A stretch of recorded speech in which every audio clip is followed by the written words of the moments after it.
Welcome back to the afternoon session here at the Mobilizing Medical Missions Conference. Of course, we call it M3. Hopefully you had a little bit of a break, or maybe you took advantage of some of the resources that we have available on our website.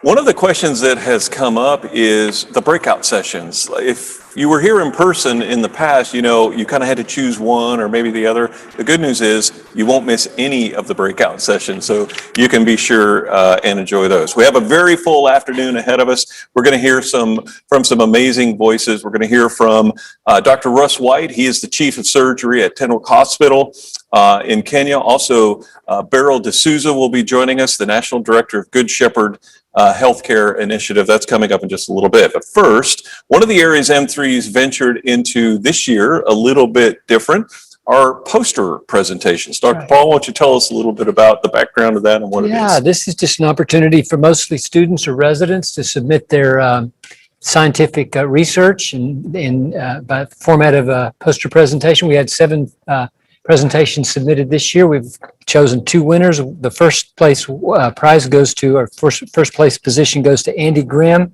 anesthesia capacity for children in Somaliland. She's at Baylor in Waco. And second goes to Barbara Campbell, increasing access to healthcare in rural Haiti. So congratulations to both of you for excellent presentations. And you can view all the presentations online, all 7 of them, and I think you'll enjoy them all. Jennifer, what was the heart behind that? What was the decision for doing that? So much of global health is innovation, and bright young people everywhere and older people are always coming up with ways to make life better for other people. I was thinking earlier, I think it was Dr. Fielder was talking about the oxygen concentrators.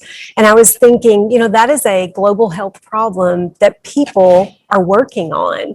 And so it's just an opportunity for some academia to show us what it is that they're passionate about, what they're working on to make lives better. So it's just something we wanted to add. Yeah.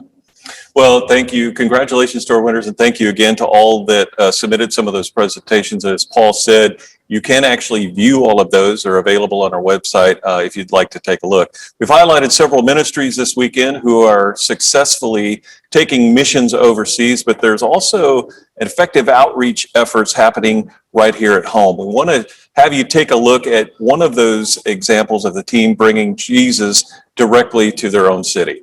Check this out. Ajwad Al-Jabi. I'm from Syria.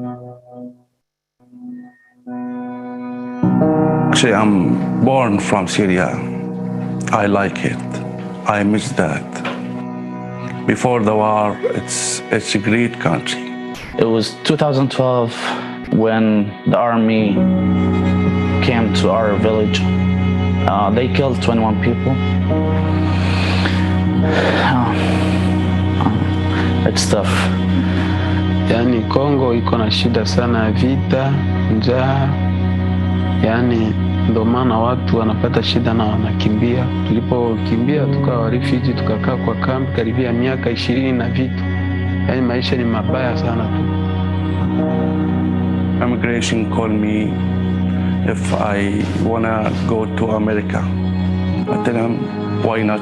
I need future for my son, for my kids, need school, need work. Just need a life safe with my family. It took us a few years to get the screening, the background checks. Thankfully, we finally ended up coming here. Maisha ni mazuri, hawezi linganisha maisha ya hapa na kule ambapo tumetoka. Maisha tu ni mazuri, vile kutumikisha akili sana tu hapa. Mambo mengine yatakuwa sawa baadaye, lakini maisha si. We had difficulties, language, culture. Safari ni ndefu sana. Kwanza ndo ilikuwa mara ya kwanza kupanda kwenye ndege. Like when I came here, I really didn't speak any English. I mean, if you go to a country where you don't know anything, you need someone to guide you. Knowing people from Houston Welcome Refugee was a huge help for us. Kwenye ndo, yani kila kitu tuseme. Kila kitu chenye niko nacho kwenye ndo. Yani nawashukuru sana tena sana. Yeah. my family, along with other families within our church, we were able to welcome Oswald and his family back in 2016. I got involved with Houston Welcomes Refugees about a year ago with a team that got started by a coworker of mine, Mike. God put me in the same place as them and trusted me to be there for them during what would be the biggest transition of their lives. Before they even arrived, we were able to provide welcome kits to help provide necessities for every room of their home. And then Houston Welcomes Refugees was able to mobilize a move-in team to help prepare their apartment with those necessities. We, as a welcome team, stepped in and we were able to connect them during that transition period to various resources. It's been really eye-opening for me that when we have families coming over, starting from scratch. With nothing but what's in a bag, after they've been in refugee camps for decades, I knew that was going to be life-changing for me. And we can help in many ways, and we do. We guide and direct in many ways, but I think the key piece is friendship. Urafiki mzuri sana, tena nawachukulia kama vile ndugu. For me, everyone here is my brother, and this lady, my sister. It just became one of those things where it's not a commitment I have to do. I get to go help see my new friends and help them, adjust to life here. Yani niko nasema asante imwa ya ajabu na Mungu. Bashishie tu kwenye sie tuko waendelee pia na kwa wengine kuwafanyia. Just open my heart and more fuller, deeper love for all people because, we're more similar than we are different.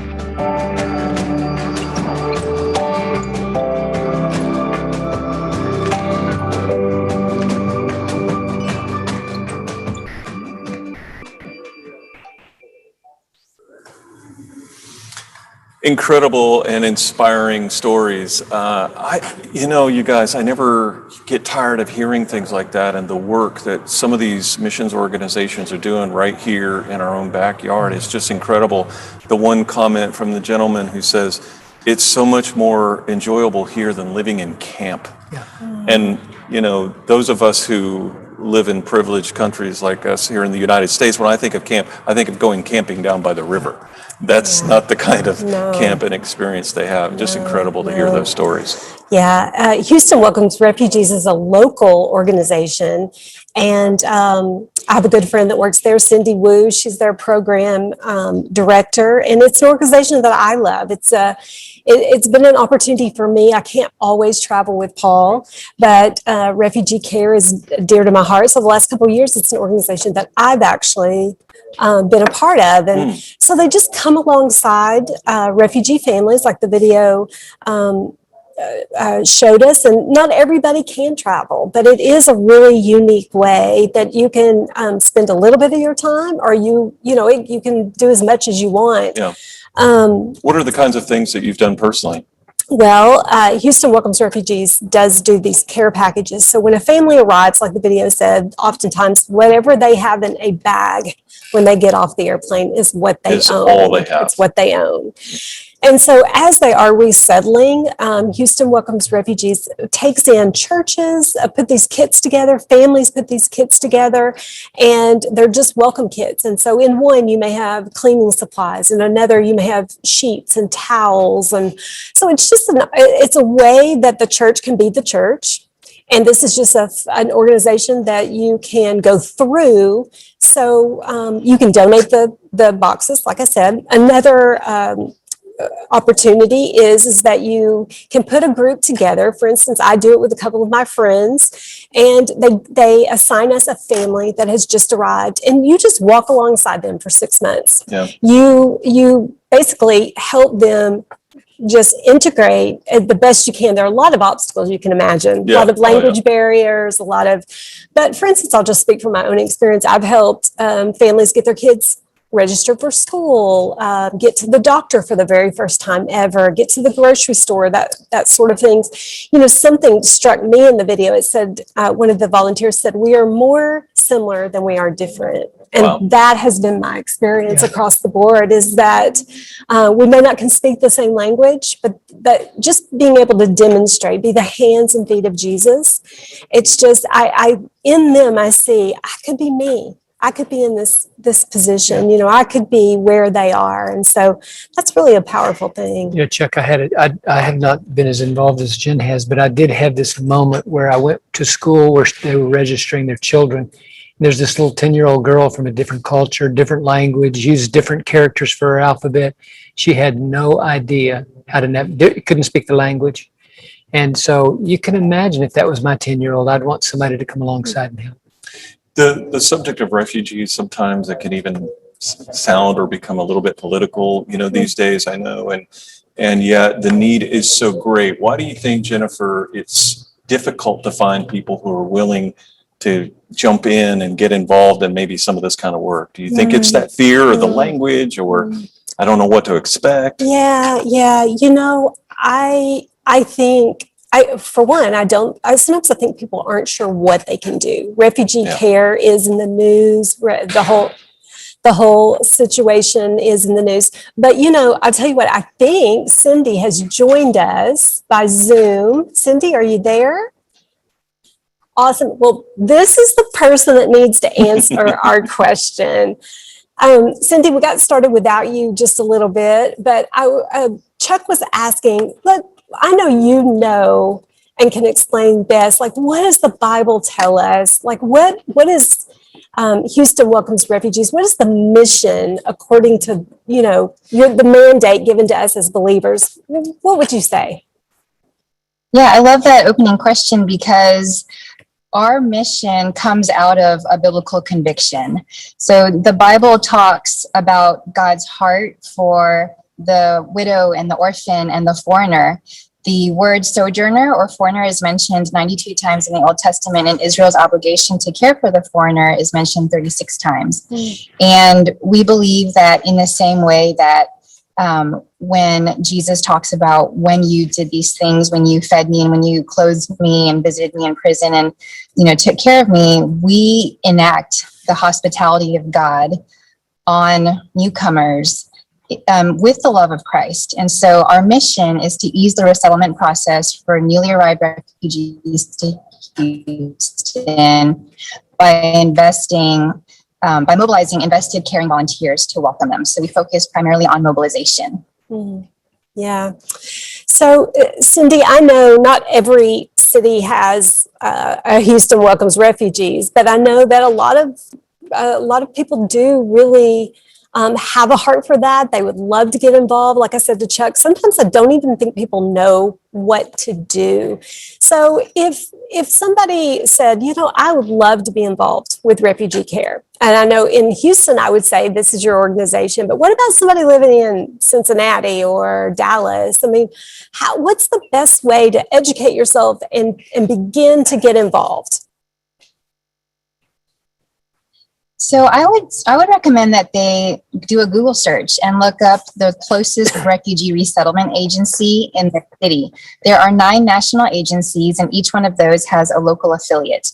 Most major cities in the United States do have an agency, and even some mid-sized to smaller cities have them as well. So the first thing to do is find an agency.